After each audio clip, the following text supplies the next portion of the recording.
네, 오늘의 말씀은 이사야서 6장 11절에서 13절 말씀입니다. 다 함께 우리 합독합니다. 내가 이르되 주여 어느 때까지니까 하였더니 주께서 대답하시되 성읍들은 황폐하여 주민이 없으며 가옥들에는 사람이 없고 이 토지는 황폐하게 되며 여호와께서 사람들을 멀리 옮기셔서 이 땅 가운데에 황폐한 곳이 많을 때까지니라. 그 중에 10분의 1이 아직 남아 있을지라도 이것도 황폐하게 될 것이나 밤나무와 상수리나무가 배임을 당하여도 그 구루터기는 남아있는 것 같이 거룩한 씨가 이 땅에 구루터기니라 하시더라. 아멘. 네, 3주째 우리 이사야 6장의 말씀을 가지고 이렇게 나누고 있는데요. 네, 다른 본문을 보게 되면 그죠, 성경 말씀 보면은 거의 1장에 보면은 하나님께서 특별히 부르시는 장면들이 나옵니다. 그런데 이 이사야를 보면은 1장에서 5장까지는 계속 하나님께서 심판하시는 이스라엘 백성들의 그런 죄악들을 이야기를 하시면서 6장에 가서야 이사야를 이렇게 환상 가운데 나타나셔서 부르시는 장면이 나옵니다. 그렇죠. 우시야 왕이 죽던 해 환상 중에 하늘 보좌에 계신 하나님의 영광을 보게 되면서 이사야는 자신의 죄와 백성들의 죄를 고백하게 되는 것입니다. 그래서 제단에 핀 숯을 이사야의 입술에 대니 그의 죄가 깨끗함을 받게 되고, 그때서야 이제 하나님께서 그렇게 말씀을 하시는 거죠. 내가 누구를 보내며 누가 우리를 위하여 갈고, 이렇게 하나님의 한탄의 소리를 듣습니다. 그래서 그제서야 이사야는 내가 여기 있습니다, 나를 보내소서, 이렇게 하는 것이지요. 이스라엘 백성들은요, 처음부터 자기들이 하나님의 백성이라는 그런 선민이라는 그런 자부심만으로 율법적인 형식으로만 그렇게 듣고, 그 말씀은 듣기는 들어도 깨닫지 못하고 보기는 보아도 알지 못하고 실천하기를 싫어하고, 그러다 보니까 죄를 범하게 되는 것이지요. 우리의 모습 가운데도 그렇습니다. 이제 내가 예수님을 알았으니 거기에서 교회만 형식적으로 다니게 되고, 세상의 삶 가운데에서도 하나님의 중심이 아닌 사람의 중심적인 그런 삶을 사는 것이 그저 바로 말씀 속에 하나님의 뜻을 발견하지 못한 채 살아가는 그런 영적 무지한 상태로서 죄를 범하게 되는 일들이 일어나게 되는 것을 보게 됩니다. 이렇게 가장 부강한 때에 이스라엘 백성들이 영적인 그런 심각한 상태를 보게 되는데요. 하나님의 영광의 빛을 비추었을 때 그 누구도, 그죠? 우리도 그 누구도 당당한 사람은 아무도 없습니다.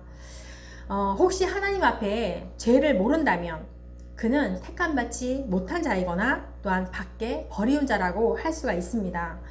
하나님의 영광의 빛을 비추었을 때 나 자신의 존재가 어떤 사람이라는 것을 발견하게 되고, 또한 죄를 발견하게 한다는 것은 하나님의 백성의 그저 특징이죠. 알 수 있다는 것은, 그리고 또 택함받은 백성의 절대적인 원칙인 것입니다. 네, 그래서 하나님의 영광에 비추어서 나의 죄를 발견하게 되면 그대로 하나님 앞에 엎드리게 되는 것이지요. 그리고 모든 죄를 하나님 앞에 내어드리고 고백하게 되는 것입니다. 그때부터 우리는 진정한 회개가 나오게 되고 찬양과 감격과 또한 하나님의 그런 압도적인 은혜가 우리 가운데 임하게 되는 것입니다. 하나님의 은혜로 구원을 받게 된 우리는 비로소 하나님의 백성으로서의 삶이 시작된 것이죠. 네, 구원이 끝이 아니라 이제는 구원을 받았으니 믿음으로 살아내야 하는 것입니다. 주님을 만난 것이 시작이라는 것이죠. 종착역이 아닌 것이에요. 이제는 종착역인 천국을 향해서 우리는 믿음으로 살아가야 하는 것입니다. 네, 천국을 향해서 가는 자들은 모든 상황들을요, 세상의 시선으로 보지 않습니다. 모든 것을 하나님의 생각과 하나님의 시선으로 보게 되는 것입니다. 여러분, 제발 무슨 문제를 만나더라도 내 생각과 세상의 시선으로 보지 않기를 원합니다. 하나님 뜻을 발견하시고 또한 그 방향대로 우리는 순종하면서 가야 하는 것입니다. 나는 누구일까? 나는 누구인가? 그런 질문 앞에 사실은요, 그냥 가만히 놔둬도 우리는 자동적으로 성장을 하지요. 자동으로 성장을 해서 갑니다. 내가 누구인가가 라는 그런 질문이 중요한 것이 아니라 나는 어느 방향으로 성장하여 가는가가 중요한 것인 거예요. 방향이 중요하다는 거죠. 나라가 혼란스럽고 불법들이 성행하며 거짓도 진짜인 양 돌아다니고 그죠? 중독자들이 굉장히 많습니다. 이런 상황 가운데 우리는 이사야처럼 환상 가운데 계신 환상 가운데 하늘 보좌에 계신 그 하나님을 본 것처럼 우리도 모든 문제를 하나님의 관점으로 보시면서 우리가 해야 할 것은 무엇입니까? 내 자리를 지키는 거예요. 내 자리를 지키며 기도를 해야 하는 것입니다.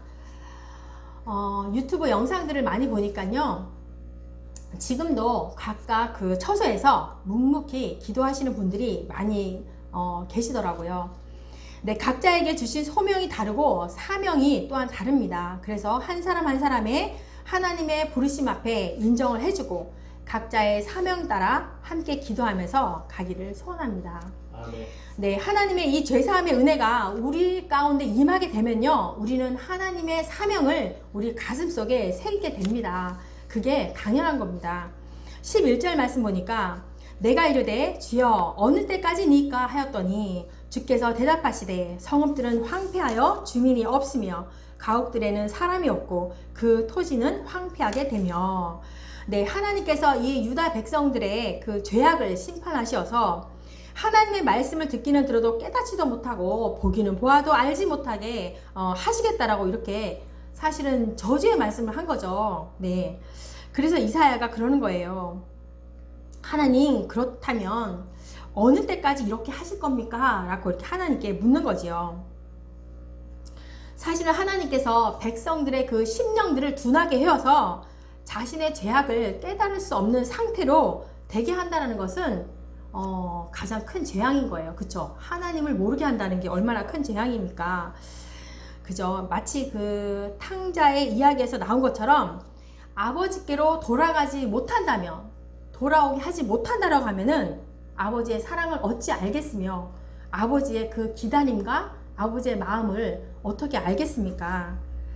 회개하지 못한다는 것은 곧 죽음이고 멸망 가운데로 가는 것이에요. 그래서 이사야는 백성들의 그 죄악의 대표성을 가지고 대표적인 그런 자격으로 하나님, 언제까지 이렇게 무서운 징계가 계속 될 겁니까? 라고 이렇게 묻는 거예요. 우리도 나라와 세계 나라를 보면서 또한 전쟁과 모든 불법들로 이렇게 어지러운 이 세상을 바라보면서 우리는 대표성을 가지고 우리는 기도를 해야 하는 것입니다. 내가 아니니까, 내 일이 아니니까, 우리 교회 일이 아니니까 이렇게 하시면 안 되는 겁니다.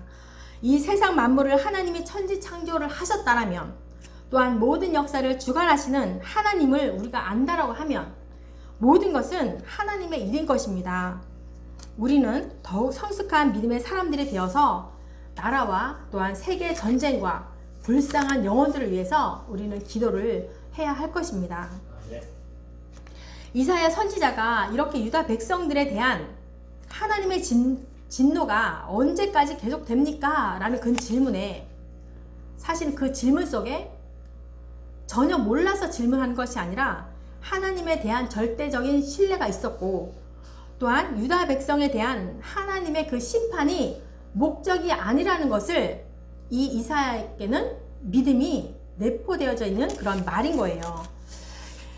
그렇죠. 이사야 선지자는 하나님께서 다윗 언약을 통해서 유다 왕조가 영원히 멸망하지 않을 거라는 그런 약속을 하셨고, 또한 그 언약을 신실히 지키시는 분이었다라는 것을 믿었기 때문에, 네, 하나님의 그 심판하신다라는 그런 선포 앞에 언제까지 이렇게 하실 겁니까? 라고 그 기한을 물었던 거예요. 마치 아브라함이 이삭을 번제로 드릴 때 무섭잖아요. 100세 때 낳은 그 이삭을 바치라고 하니 무섭죠. 그런데 독자 이삭을 하나님이 주셨으니 다시 살려주실 거야 라는 그런 믿음이 있었기 때문에 그 모리아 산으로 올라가게 된 것이지요. 우리는 하나님의 언약, 약속 어디까지 믿습니까? 네, 믿음의 선조들처럼 우리도 한번 해보지 않겠습니까? 하나님께서 일하심을 믿고 인내하면서 우리는 나아가기를 축복합니다. 아멘. 어느 때까지 이렇게 심판을 내리실 겁니까? 라는 이사야의 질문에 하나님께서는 더 가혹하게 말씀을 하시지요. 성읍들은 황폐하고 주민이 없으며 가옥들에는 사람이 없을 때까지 라고 이렇게 말씀을 하십니다. 하나님의 그 진노는 유다 백성들이 다 황폐하게 만드시기까지 유다 백성들의 죄악이 굉장히 컸다라는 것을 보여주고 있습니다. 하나님께서 그들에게 가나안 땅을 은혜의 선물로 주셨지만 그 땅에서 멸망받은 자들보다 더 범죄하였기 때문에 하나님을 격려하신 거죠. 계속 멸망할 거야. 황폐하게 될 거야. 그때까지야. 이렇게 심판의 말을 계속 하시는 거죠. 그래서 그들은 그 땅에서 멸망을 당해야만 했던 것입니다. 12절 말씀이요. 여호와께서 사람들을 멀리 옮기셔서 이 땅 가운데에 황폐한 곳이 많을 때까지니라. 네, 하나님께서 가나안 땅의 토지가 황폐하게 되기까지 이 유다에게 내린 진노를 거두지 않겠다라는 그런 말씀을 하시는 거예요. 사실 하나님이 백성들에게 주시는 그 복 중에 그저 땅을 주는 것, 그저 토지를 주는 것이 대표적인 복이라고 볼 수가 있는데요.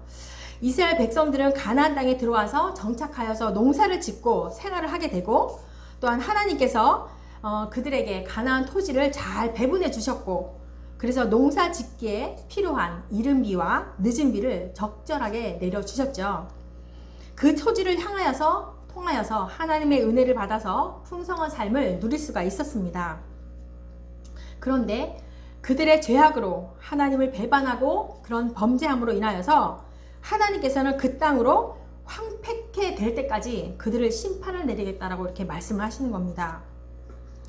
그래서 하나님께서는 유다 백성들의 그 죄악으로 인하여서 그들을 멀리 옮기게 될 것이라고 또 말씀을 하는 거죠. 백성들이 하나님의 뜻에 합당히 살아갈 때 하나님의 영광이 그들과 함께 거하지만 범죄할 때는 그들과 함께 하지 못하기 때문에 그들을 멀리 옮기신다라는 그런 말씀이에요. 왜냐하면 하나님은 거룩하시기 때문에 죄악과 함께 거하실 수 없기 때문입니다. 우리도 마찬가지예요. 우리는 죄인이었지만 예수 그리스도의 옷을 입고 거룩함으로 하나님께 가까이 갈 수가 있는 것이죠. 그래서 예수 그리스도를 통하여만 우리는 천국을 갈 수 있다는 것입니다. 이렇게 하나님께서 유다 백성들을 멀리 옮기셔서 그 땅 가운데 황폐한 곳이 많을 때까지 그들을 심판하시겠다라고 이렇게 예언하신 것은 역사 속에 보면 유다 백성들이 이방의 포로로 끌려가는 것을 보게 되잖아요. 네, 그럼으로써 이것이 성취가 되는 것을 보게 됩니다. 그래서 예루살렘 성전과 함께 예루살렘 그 성벽이 회파가 되고 그것이 폐허가 되어버리죠.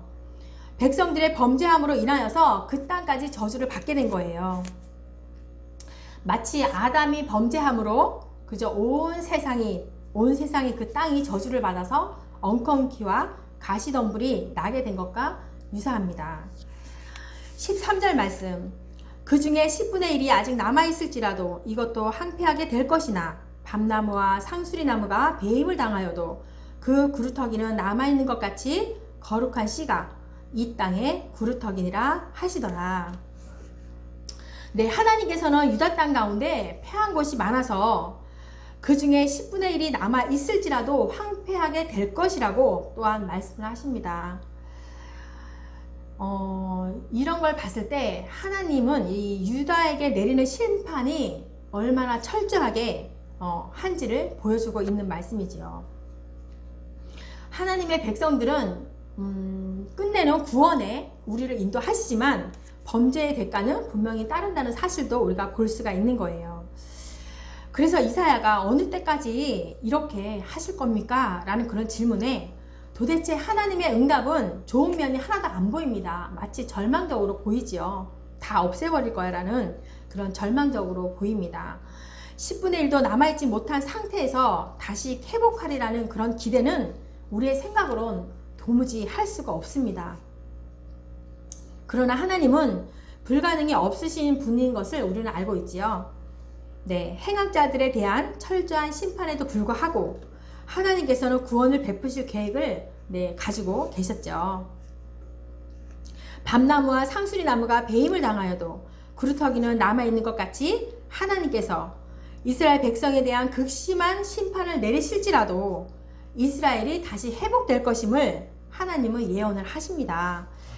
밤나무와 상수리나무는 생명력이 강해서 완전히 배임을 당하여도 그 구루터기가 다시 새싹이 돋아나는 그런 강인한 속성이 있거든요. 그래서 비록 이스라엘 백성들이 완전히 배임을 당한 나무와 같이 보일지라도 다시 회복될 것이라는 하나님의 약속은 이미 우리 조상들의 그들의 조상들과 맺으신 언약으로 우리가 확인을 할 수가 있습니다. 하나님께서는 상수리나무가 배임을 당하여도 그 구루터기는 남아있는 것 같이 거룩한 씨가 그 땅의 구루터기라고 말씀을 하십니다. 이는 행악의 종자와 대조되는 말씀으로 모든 자들이 죄악에 물들어 심판을 받는 중에도 최후에 의로운 자들을 남겨서 하나님의 구원의 종자가 된다라는 뜻인 거죠. 마치 이런 죄악 세상에 거룩한 씨로 예수 그리스도를 이 땅 가운데 보내주셔서 구원 계획을 이루신 것처럼 말입니다. 실제로 유다 백성이 이방의 포로로 잡혀갔을 때에도 다니엘과 같은 경건한 사람을 거룩한 씨를 그 중에 남겨두셨잖아요. 그를 통하여서 유다 백성들이 다시 회복시키시잖아요. 이러한 남은 자들은요, 예전이나 지금이나 어느 시대 때나 하나님께서는 예비해 두셔서 구원의 역사를 이루시고 또한 계획을 성취시키는 도구로 사용을 하십니다. 지금 이 시대도 마찬가지입니다. 구루터기 같은 거룩한 씨를 통하여서 나라를 위해서 기도하게 하시고 예배가 끊어지지 않게 하시고 그래서 하나님은 일하시고 구원의 역사를 이루어 가시는 것입니다. 우리는요, 상대를 알아갈 때 저 사람이 어떤 생각을 가지고 있지? 그 상대를 알아갈 때요, 그의 관심사가 도대체 무엇인지 라는 것을 이렇게 알 수가 있는데요. 그 사람의 언어와 환경을 보면서 이 말하는 것을 볼 때 관심사가 무엇인지를 알 수가 있어요. 그렇다면 요즘 여러분들의 관심사가 무엇인지 한번 생각해 보세요. 잘 알 수 있는 방법이 뭐예요? 핸드폰을 보면 알아요. 핸드폰을 보면 그 사람의 관심이 어디에 있는지를 알 수가 있는데요. 핸드폰 유튜브를 열거나 인스타를 열거나 페이스북을 열거나 보면 건강에 대한 것이 쭈르륵 나오면 건강에 관심이 있는 것이고, 또 정치 얘기가 쭈르륵 나오면 정치에 관심이 있는 것이고, 게임이면 게임이고, 또 말씀이면 말씀이고, 찬양에 또 이런 연속된 게 쭈르륵 나오면 찬양에 관심이 있구나, 이렇게 이제 알 수가 있잖아요. 그런데 사도 바울은 어떤 사람인지를 어떻게 알 수 있을까요? 사도 바울, 그죠? 서신서를 보면 알 수 있죠. 네, 고린도 도시를 한번 볼게요. 고린도 도시는 번창의 도시였어요. 그리고 항구의 도시였고 사람이 굉장히 많았대요. 60만 명이나 되는 그런 큰 도시였대요. 또 뭐예요? 성전이 12개나 있었대요. 60만 명이 이렇게 많은 사람들 가운데 12만 명? 창녀들이 그렇게 많았대요. 근데 사도 바울이 이런 고린도 도시에 도착했을 때 가장 많이 했던 말이 무엇일까요? 와, 성전이 12개가 있네? 사람이 굉장히 많네? 항구의 도시네? 와, 너무나 번창된 도시다. 이런 말을 가장 많이 했을까요? 아니에요. 고린도 전서를 보니까요, 하나님의 뜻을 따라 하나님의 교회가, 하나님의 능력이, 하나님의 지혜가 라는 그런 말이 굉장히 많이 나옵니다. 이런 말을 많이 하는 것을 보니까 이분의 관심사는요, 하나님의 것, 하나님의 일에 관심이 많아 보입니다. 그래요? 그렇다면 하나님의 관심사는 뭘까요? 하나님의 관심은 어디에 있었을까요? 바로 사람에게 관심이 있었습니다. 그래서 사도 바울도 가는 곳곳마다 그 지역에 있는 사람들에게 관심이 있었습니다. 사람에게 관심이 있었어요. 이 마지막 때에 남겨진 우리는, 우리가 지금 관심을 가져야 할 것이 무엇입니까? 네, 하나님의 관심사에 우리는 맞추어야 합니다. 고린도전서 1장 27절 하나님께서 세상에 미련한 것들을 택하사 지혜 있는 자를 부끄럽게 하려 하시고 세상에 약한 것들을 택하사 강한 것들을 부끄럽게 하려 하시며 네, 하나님께서는요 세상에 미련하고 약한 사람들을 택하시고 부르셨습니다. 이제 하나님의 부르심 앞에 하나님의 관심인 사람, 영혼에게 우리도 맞추셔야 합니다. 그리고 예수 그리스도를 전하셔야 합니다. 마지막 때에 이렇게 미련하고 약한 사람 같은 우리를 택하시고 부르시고 지금 이 시대에 남겨진 이유는요, 배임을 당하여도 거룩한 씨가 되어서 남겨진 구루터기를 통하여서 하나님의 백성들을 구원할 계획을 이루시기 위함입니다. 아멘. 하나님의 나라와 의를 이루시기 위함입니다. 말씀을 통하여서 하나님의 뜻을 발견하시고 모든 상황 가운데 낙심하지도 불평하지도 마시고 하나님의 언약의 말씀을 붙드시고 기도하시고 하나님의 뜻을 이루어 가시기를 함께 기도하는 저와 여러분이 되시기를 소원합니다. 아멘. 어느 세계적인 그 육상 경기에서요, 금메달 유망주였던 한 선수가 있었습니다. 이제 엄청났죠. 이분이 반드시 1등 할 것이다, 금메달 딸 것이다, 이렇게 유망주였던 한 선수가 있었습니다. 그런데 달리는 도중에요, 초반부터 인대가 끊어져 가지고 넘어지게 됩니다. 그런데 그 선수는 포기하지 않았습니다.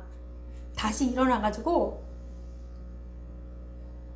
끝까지 완주하기 위해서 한쪽 다리를 쩔뚝대면서 갑니다. 그런데 한참을 가는 중에 조금 후에 관객석에서 어떤 남자가 뛰어내려옵니다. 뛰어내려와서 그 선수를 부축하고 끝까지 완주하게 됩니다. 많은 사람들의 박수와 많은 부분들이 있었죠. 알고 봤더니 그 선수의 아버지였습니다. 여기에서 볼 수 있었던 것은 그 선수 아들과 아버지의 관계성, 사랑을 알 수가 있었습니다. 이 아들이 이렇게 훈련하는 과정 속에 아버지가 많이 바뀌었죠. 그렇습니다. 서로 아들과 아버지가 서로 마음을 알았던 거예요. 말하지 않아도 둘 마음은 합하여졌고 알았던 겁니다. 지금 마지막 시대에 우리가 남겨진 이 이유는 우리도 하나님 아버지와 뜻을 같이하여 그분의 마음과 합하여 그분의 뜻을 이루기 위해서 함께 걸어가시는 저와 여러분이 되시기를 축복합니다. 아멘. 아멘. 네, 찬양합니다. 야곱의 축복.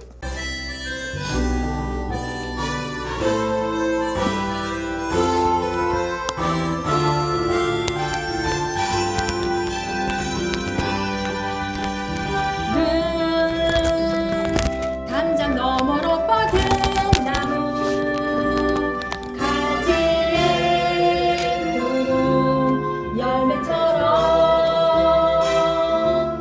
하나님의 귀한 축복이 삶에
감사합니다. 그래도 이 마지막 시대에 주님 우리를 하나님을 바라보게 하시고 주님 하나님의 뜻을 발견하기 위해서 예배 가운데 찬양 가운데 기도하게 하시니 너무 감사합니다. 주님 한국교회와 세계교회가 주님 본질로 돌아갈 수 있도록 회개의 영을 허락하여 주시옵소서. 너무나 교회가 커지고 처음의 마음이 아닌 우리가 부강하면 부강할수록 나의 욕심으로 충만하여지고 나도 모르게 죄를 범하게 됨을 보게 됩니다. 하나님 다시 회복의 영을 허락하여 주시고 성령의 충만한 가운데 주님 다시 교회가 세워질 수 있도록 축복하여 주시옵소서. 세상이 우리를 능욕하고 무너뜨리려고 하지만 그래도 우리는 믿음으로 승리하고 모든 교회와 믿는 자들이 하나가 되어서 하나님의 나라와 의를 이루게 하여 주옵소서. 배임을 당하여도 하나님의 은혜로 거룩한 씨가 되어서 당신의 뜻이 이루어가기를 소원합니다. 우리를 당신의 능력으로 덧입혀 주셔서 세상 바람에 흔들리지 않는 권세로 승리케 하여 주옵소서. 다음 세대와 거짓된 교육 문제를 위해서 기도합니다. 아버지, 믿음의 선조들처럼 우리에게 기도의 영을 허락하셔서 믿음의 다음 세대들이 일어나게 하옵시고 창조된 목적대로 거짓된 이념들이 다 벗어지게 하옵소서. 주여 도와주옵소서.